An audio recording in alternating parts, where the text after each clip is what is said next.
Picture this, a riverbank somewhere in the ancient world. A trader kneels, swirling a wooden pan through muddy water. The mud washes away, but something stubborn stays behind, heavy, bright, unashamedly yellow. He smiles, not because he can eat it, not because it can keep him warm, but because he knows something everyone else will soon agree on too. This strange metal can buy him almost anything. Gold doesn't shout. It doesn't sparkle like diamonds or glow like fire.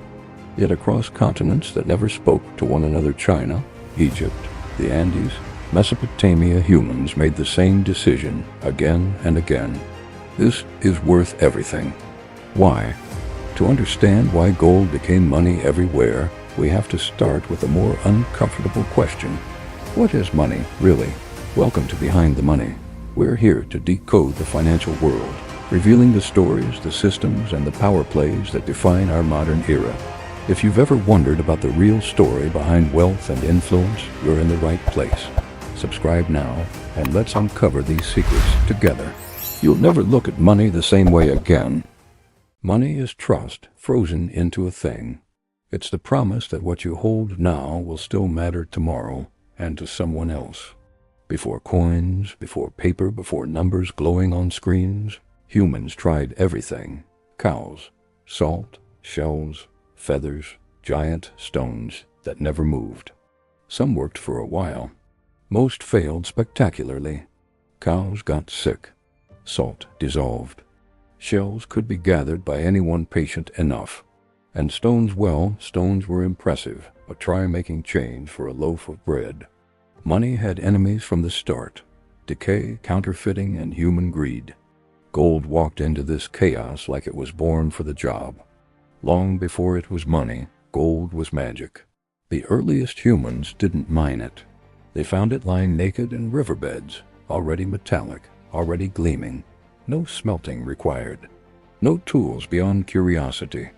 In a world of dull stone and brittle bone, gold felt otherworldly. It didn't rust. It didn't rot.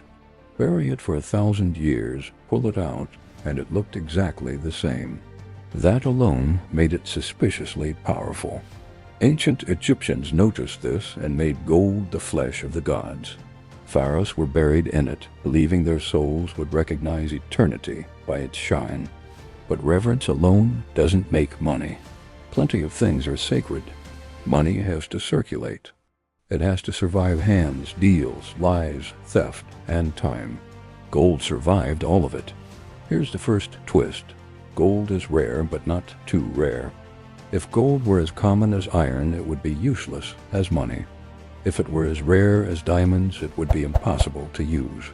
Gold hits an almost eerie sweet spot. There's just enough of it to be precious, but enough to move. And it's heavy. That matters more than you'd think. Weight made gold hard to fake. A gold coin feels different. Even ancient merchants could tell when something was off just by holding it.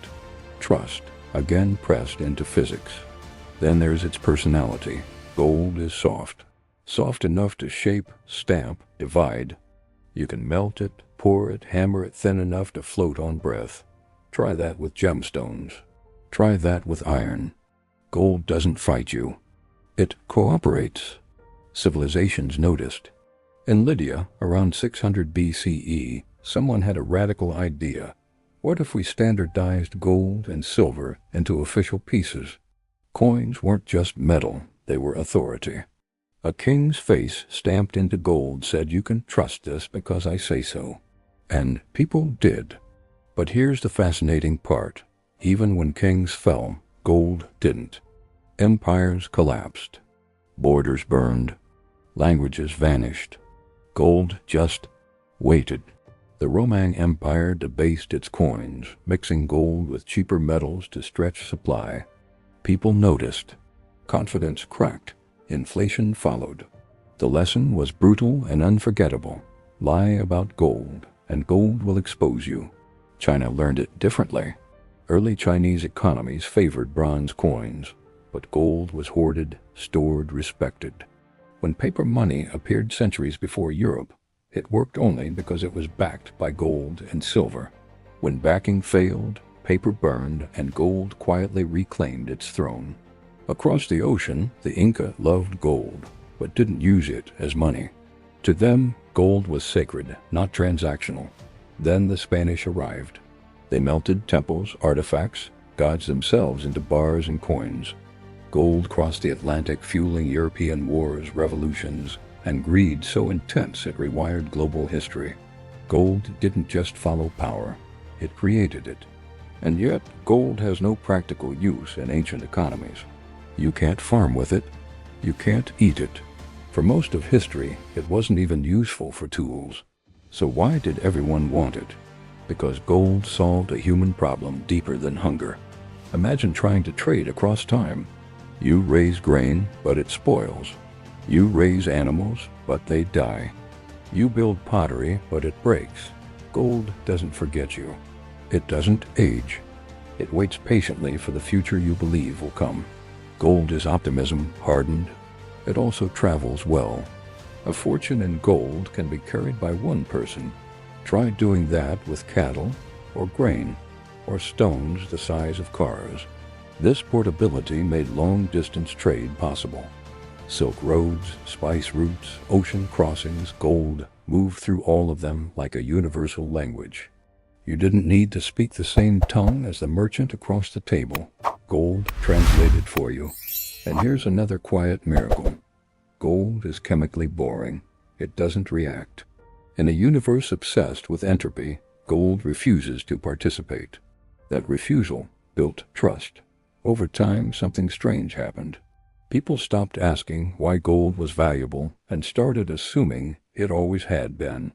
Children grew up knowing it mattered before they knew why. That's when money truly becomes money, when belief outlives explanation. Even when societies tried to escape gold, it lingered in the background like a ghost. Paper money promised freedom from heavy metals. Credit promised even more. Banks promised safety. World War I forced nations off the gold standard. They printed money to survive. It worked until it didn't. Inflation ravaged savings. People watched lifetimes of work evaporate. In Germany, money became wallpaper. But gold was smuggled, hidden, whispered about. It remembered its role even when humans tried to forget. The 20th century officially cut the cord. In 1971, the United States closed the gold window.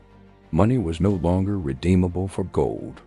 From that moment on, global currency ran on faith alone. And yet gold didn't disappear. Central banks still hoard it. Nations still measure confidence in tons of it. When markets panic, gold rises. When trust wavers, gold waits with open arms. Even today, in an age of algorithms and invisible wealth, people buy gold coins, bars, jewelry. Not because they expect to trade them tomorrow, but because some ancient part of the human brain still recognizes the deal gold offers. I will not betray you. Gold doesn't promise growth. It doesn't promise interest. It doesn't promise excitement. It promises memory, continuity, survival. That's why it became money everywhere. Not because it was imposed, but because it was discovered. Again and again. Independently. Inevitably, gold didn't conquer the world with armies or laws. It seduced it with patience. Empires rise and fall. Currencies change names and shapes. Screens flicker with numbers that represent fortunes we'll never touch. But somewhere deep underground, gold waits. Unimpressed, unchanged. And as long as humans fear forgetting the value of their labor, their time, their lives, gold will be there. Thanks for watching. If you found this story fascinating, consider subscribing for more deep dives into history. See you next time.